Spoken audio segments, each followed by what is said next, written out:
ಕನ್ನಡ ಒಕ್ಕೂಟದ ಮುಖಂಡರಾದಂತಹ ವಾಟಾಳ್ ನಾಗರಾಜ್ ಅವರ ನಾಯಕತ್ವದಲ್ಲಿ ಕೆಆರ್ ಕುಮಾರ್, ನಾನು ಮತ್ತೆ ಮಂಜುನಾಥ್ ದೇವ್ ಎಲ್ಲರೂ ಸೇರಿ, ಗಿರೀಶ್ ಗೌಡ್ರು ಎಲ್ಲರೂ ಸೇರಿ ಇವತ್ತು ಮೇಕೆದಾಟಿನ ಯೋಜನೆಯ ಪರವಾಗಿ ಇಲ್ಲಿ ಹೋರಾಟಕ್ಕೆ ಬಂದಿದ್ವಿ.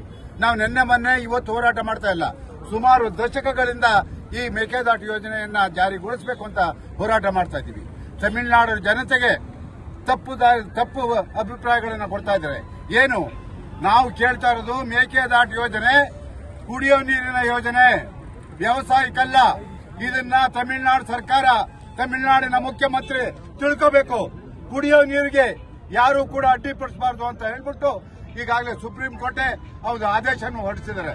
ನಾವಿವತ್ತು ಕೇಳ್ತಾ ಇದ್ದೀವಿ, ಮಾನ್ಯ ಮುಖ್ಯಮಂತ್ರಿಗಳು ಇವತ್ತು ಮುಖ್ಯಮಂತ್ರಿ ಆಗಿದ್ದಾರೆ, ಅವತ್ತು ಅಧಿಕಾರದಲ್ಲಿ ಇಲ್ಲದೆ ಇದ್ದಾಗ ನೀವು ಪಾದಯಾತ್ರೆ ಮಾಡಿದ್ರಿ ಮೇಕೆದಾಟು ಯೋಜನೆ ಜಾರಿಯಾಗಬೇಕು ಅಂತ. ಇವತ್ತು ನಿಮಗೆ ಅಧಿಕಾರ ಬಂದಿದೆ, ಅಧಿಕಾರವನ್ನ ಚಲಾಯಿಸಿ ಈ ಮೇಕೆದಾಟು ಯೋಜನೆಯನ್ನ ನೀವು ಕೈ ತಗೋಬೇಕು ಅಂತ ಮುಖ್ಯಮಂತ್ರಿಗಳಲ್ಲಿ ಒತ್ತಾಯ ಮಾಡ್ತಾ ಇದ್ದೀನಿ. ಹಾಗೆ ಯಾವುದೇ ಕಾರಣಕ್ಕೂ ನಾವು ಬಳಸ್ತಾ ಇರೋದು ಕುಡಿಯೋ ನೀರು, ಅದಕ್ಕೆ ಅಡ್ಡಿಪಡಿಸಬಾರದು ಅಂತ ಮುಖ್ಯಮಂತ್ರಿ ಜೋಸೆಫ್ ಅವರೇ, ನೀವೊಬ್ರು ಕಲಾವಿದರು, ನಿಮಗೆ ಕಲಾವಿದರು ಅಂದ್ರೆ ನಿಮಗೆ ಎಲ್ಲ ಜನ ಪ್ರೀತಿಸ್ತಾರೆ. ಆದರೆ ಕೇವಲ ತಮಿಳುನಾಡಿನ ಜನ ಮಾತ್ರ ಅಲ್ಲ, ಇದನ್ನ ಅರ್ಥ ಮಾಡ್ಕೊಳ್ಳಿ.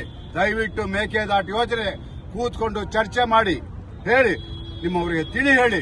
ನಾವು ಉಪಯೋಗಿಸ್ತಾ ಇರೋದು ಕುಡಿಯೋದಕ್ಕೆ ವಿನಃ ವ್ಯವಸಾಯಕ್ಕಲ್ಲ ಅನ್ನೋದನ್ನ ಒತ್ತಿ ಹೇಳ್ತಾ ಇದ್ದೀವಿ. ಮೇಕೆದಾಟು ಯೋಜನೆ ಆಗಲೇಬೇಕು.